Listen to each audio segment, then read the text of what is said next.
We'll go ahead and roll into our post-race press conferences here. We have our third-place winner finisher, and that's Tony Stewart, driver of the number 20 Home Depot Toyota. Tony, your thoughts? Disappointed, obviously. I mean, it'd be a lie to come in here and say that I was happy about, going from first to third on the last lap of the Daytona 500. So I just made the wrong decision on the backstretch.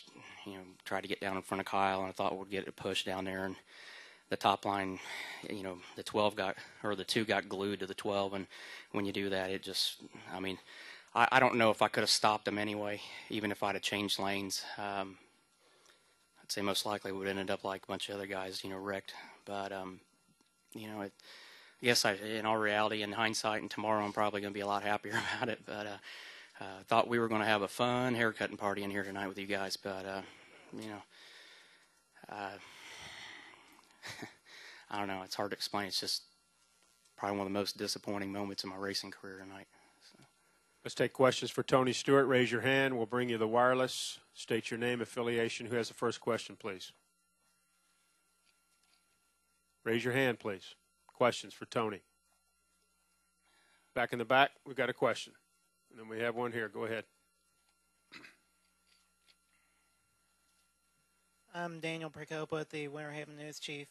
Tony, can you just tell me, a year ago the Toyotas were not a factor at all in this race. Did you expect in the offseason for them to be as dominant as they were today until this last lap?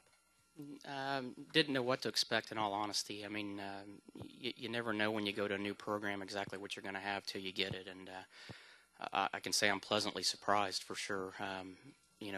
Everybody's worked hard, and I've mentioned it all week, and every time we've come here, we couldn't have even been here without Mark Cronquist and everybody at Joe Gibbs Racing's engine department. It was a monumental feat to get us in the position that they got us in today, and we had one of the fastest cars, both Kyle and I. I mean, when we could get a run, they absolutely flew, and that's all horsepower right there. So. They're really proud of those guys. And I want to take a second to congratulate Ryan. I mean, he's a fellow Indiana boy, and, if we couldn't win, I was glad to see him. I mean, I was, hoping it would be a Joe Gibbs racing car, to win this thing tonight. But, happy for Ryan. He's a good guy. He's a good friend of mine, and do want to congratulate him. Okay. Right over here. Go ahead, Dwight. Dwight Drum, racetake.com. Tony, did you expect a lot of surprises this year with all the changes, but you've done well also. So what kind of surprises? Any kind of surprises as far as your engine and team, anything? I don't think so.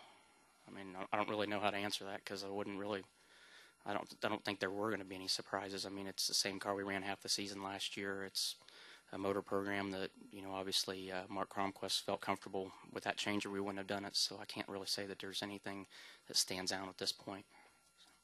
Go ahead, Tony. Tony Fabrizio, Tampa Tribune. You had to worry about both Ryan Newman on the top line winning the race and Kyle down low. When you moved low, were you blocking Kyle or were you hoping he would give you a push to the front? I was hoping to pull him along. I knew the 2 was behind the 12, and I'd rather have my teammate behind me than 2 teammates from another team behind me. So, like I said, I made the wrong decision, obviously, and I don't know if it was the wrong decision or not. Honestly, I mean, hindsight, as fast as they were coming, I don't know that it wouldn't have wrecked me as if I blocked anyway. So, my intention was to get down in front of Kyle though and try to pull Kyle along with us and have us work together. And I got a run on him on the restart, and we've talked all week about the teammate part of it, and on the restart I hung him out. I mean, but I tried to win the Daytona 500. I mean, you work all day to try to get yourself in a position to win, and then when you get a restart with 3 to go, you got to do what you got to do to try to win that trophy. So, I did what I thought was the right thing for me, and I felt like Kyle and I had worked good together to get to the. He had stayed up front all day, but when I did get in a position where I could finally help, I felt like, we made a couple key moves together when we were able to start on the restarts together to get ourselves both up there. So, I felt like we did what we had set out to do. It just, the last lap just didn't work out. Question back here. Tony, you touched on the other day that you didn't like that this race could possibly come down to what other cars did to each other, and that it wouldn't be a great driving performance. That's what happened. It came true for you today. Can you just touch on that again?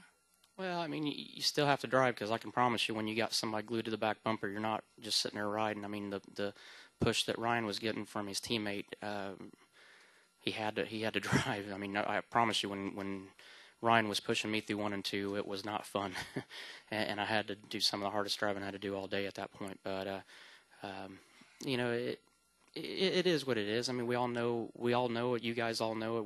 We've known it for years when you come here, and just every year the emphasis on team is a bigger factor into it. So, you know, I think tonight was proof that you know, it didn't disappoint. Let's go upstairs for a question. Go ahead, please. Hi, Liz Clark from the Washington Post. I'm really sorry if this is stupid, but I'm having trouble describing what happened. Did Kyle was he not able to get as close to your bumper as you thought he would be? Or, I mean, he never really pushed you. There was no contact, right? Right. Okay. You know, I don't know who was behind him and how close they were to be able to give him a push. I mean, Kyle finally got to me off turn 4, but by that time we were both way too far behind to make a charge. We needed another lap, and if we could have got another lap, the outcome might have been different. But you know, Kyle was the one that pushed me and kept me in third, so you know, I got to thank him for that. Stay upstairs. Another question. Go ahead. Tony Bullock, Courier Tribune. Tony, could you speak a little bit to the frustration and the hard work it takes for Kyle Busch to lead the most laps and coming up short, and how hard it is, the frustration doing that all day, and then, of course, how hard it is to do that? I thought today it was extremely hard. I mean, my car was absolutely one of the worst race cars I've ever driven in my life for the first half of the race. And, you know, to lead like he did all day and be up front and you know, miss at the end like that, it is disappointing. I mean, anybody that didn't win the race tonight's disappointed. So, you know, but like you said, to lead the most laps like that, it does. It breaks your heart. I mean, you know, you spend 10 days here trying to win the biggest stock car race of the year, and you know, when you know you've got a car that's capable of running up front, and you can't capitalize on it, you know, not due to any fault of his own, you know, it does. It breaks your heart. I mean, it just absolutely crushes you, because it is the biggest race. I mean, if it wasn't a big deal, it wouldn't bother you. But I mean, this is the Daytona 500. If you know you got a car that's fast enough to win and you don't, you know, you're devastated over it. Stay upstairs. Go ahead. Yeah, Tony, I don't want to put words in your mouth, but it sounds like you didn't realize that Kyle dropped below the yellow line and then seemed to penalize himself. He let everybody go by. I think that's kind of why he disappeared. Did you not know that? I didn't know that, but you know, that's part of the yellow line rule, I'm assuming. You know, if he had to go below the yellow line to pass somebody, and he, you know, it sounds like he did what was right, and that was letting the guy go back by before he went on, and that's, you know, like I say, on the last lap of the Daytona 500, if that's what happened, that kid used a lot of discipline there and did the right thing, and I'm proud of him for that. Go downstairs. I think we have one more. Go ahead. Hey, Tony. Seems like the last few years, whoever's leading late doesn't end up in victory lane. I know it sounds almost crazy, but is it a disadvantage to be out in front?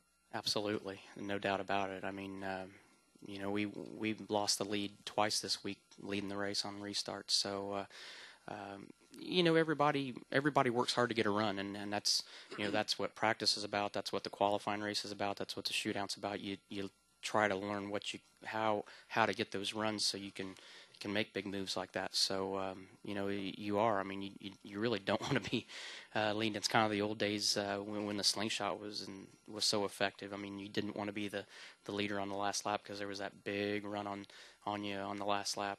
So, you know, it still holds true today that same way. Tony, thanks a lot. See you in California.